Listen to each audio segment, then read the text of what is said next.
বছরের ব্যবধানে সেই ওলামায়ে কেরাম এখন মুক্ত আকাশে, যারা ওলামায়ে কেরামকে অযথা হয়রানি করেছে তারা এখন গরু ছাগলের মতো জেলখানার ভিতরে বন্দী আছে। কথা কন ঠিক না? এই জন্য এত পারা যাবে না, এত পারা যাবে না। অনেক কথাই মনে আসে, অনেক কথাই মনে আসে। তবে কথা হলো একটা কথা, যে দলেরই হোক না কেন, যেই হই না কেন, বক্তা হোক আর সভাপতি হোক আর প্রধান অতিথি হোক না কেন, আমার দাবি হলো একটাই, সেটা হলো আমরা কেউ কখনোই কোনোভাবেই কথার স্কেল ক্রস করব না। কথার স্কেল যদি ক্রস কেউ করে, সে যেই হোক না কেন, এহকালেও যেমন ধরা, মরণের পরে চূড়ান্ত ধরা। কথার স্কেল ক্রস করলেই বিপদ। এদেশের একজন সাবেক মন্ত্রী, যেই বেটা কথা বলবার পারে না ঠিক মতো, কিন্তু ভাঙ্গা ভাঙ্গা কঠে একটা কথা বলেছিল, যেটা ছিল এদেশের ছাত্র জনতার কাছে চূড়ান্ত কথার স্কেল ক্রস। কি বলেছিল? আসো খেলা হবে।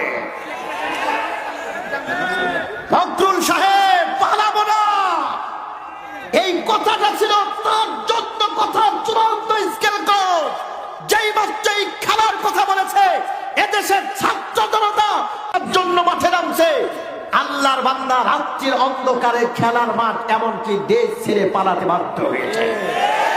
যদি আল্লাহর বান্দা দেশে থাকতো, পৃথিবীর মানচিত্র নয়, ফেসবুকে আপলোড হতো কাদের কাকা গেছে মইরা, ইন্না লিল্লাহ নয় আলহামদুলিল্লাহ। কেন কেন এ কথাটা তার জন্য চূড়ান্ত স্কেল ক্রস হয়েছিল। এজন্য আবার বলছি, তুমি যেই হও না কেন, যে দলেরই হও না কেন, বক্তা সভাপতি যত হও না কেন, কথার স্কেল ক্রস করলে দুনিয়াতেও বিপদ, মরণের পরেও বিপদ। আর একজনে কি কইছিল? রাজাকারের বাচ্চারা সব চাকরি হাগরি হইব, আর আমরা সন্তানদের যে পড়াইতেছি গোলার ঘাস কাটবেন লেগে, হ্যাঁ আমাদের চাকরি হইব না, আমরা কি ডিউটি দিব কোন জায়গায়?